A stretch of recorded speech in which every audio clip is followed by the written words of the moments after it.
Au nom de l'Université de Lorraine et de la direction des partenariats à laquelle j'appartiens, je vous remercie d'avoir répondu à notre invitation et donc d'être là aujourd'hui. Notre mission à nous, c'est de raccorder aussi toutes les bornes de véhicules électriques. Donc on voit que les usages changent, on a de plus en plus d'usages électriques, la façon d'exploiter les réseaux change parce qu'on collecte de plus en plus d'énergie renouvelable.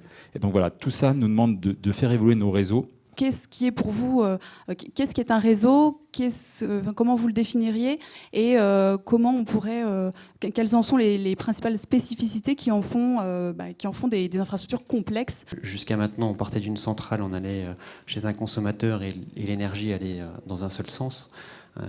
Aujourd'hui, l'énergie, elle va un peu dans tous les sens avec des parcs éoliens, des parcs photovoltaïques, de la cogénération. Tout ça, ça rend le réseau de plus en plus complexe et il faut qu'on s'adapte, qu'on adapte nos organisations. On sait que la plupart des réseaux vont être définis dans un univers trois dimensions, où on va non seulement se répartir, ils vont se répartir en distance, mais également en profondeur et en altitude. Et c'est une des difficultés. L'idée, c'est justement de développer des nouvelles technologies qui nous permettent d'avoir une visibilité sur les réseaux, qu'ils soient aériens, enterrés, quelle que soit la distance, d'avoir aussi une visibilité de l'environnement, sur là où se trouvent les nœuds de réseau. Et cette question des données, ce sera certainement, je pense, la grande problématique des années à venir, puisque de la même façon, sur les réseaux d'eau, la réglementation a poussé les collectivités à équiper en outils de métrologie et d'acquisition de données les réseaux d'eau potable et d'assainissement. Aujourd'hui, Enedis devient, en plus d'un gestionnaire de réseau de distribution, devient également un gestionnaire de données. Le but, c'est pas de fliquer les gens et de savoir qui fait quoi à quelle heure. C'est pas notre intérêt, mais c'est vraiment d'avoir un capteur sur chacune des maisons pour être capable de caractériser notre réseau en fait avant toute chose, quoi. Les nouvelles technologies permettent justement de pouvoir imager ces données-là, de pouvoir les rendre plus accessibles, parce qu'on a une multitude de données qui arrivent de tous bords. Et aujourd'hui, la grande complexité, c'est de savoir qu'est-ce qu'on en fait, comment on les trie.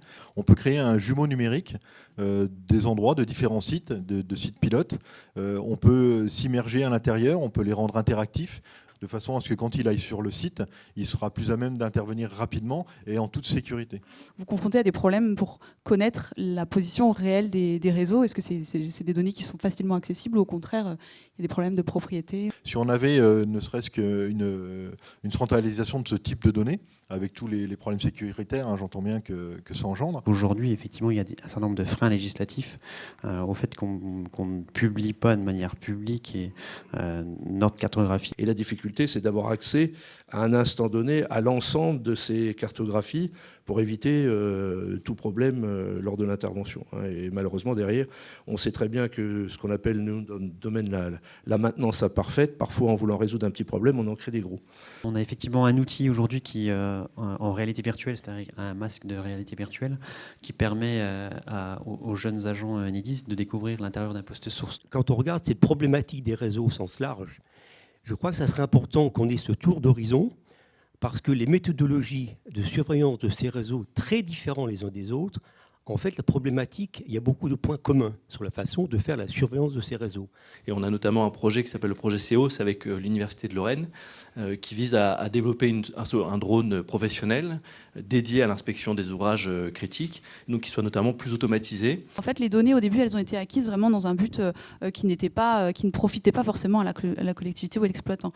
Et au final, maintenant, les collectivités se disent, au bout de quelques années, ah mais finalement, toutes ces données me permettent aussi de mieux connaître mon réseau, et j'aimerais bien en acquérir d'autres, et j'aimerais bien en faire quelque chose. En tout cas, merci beaucoup pour ces échanges, et puis on vous laisse les poursuivre en fonction des centres d'intérêt des uns et des autres. Merci beaucoup.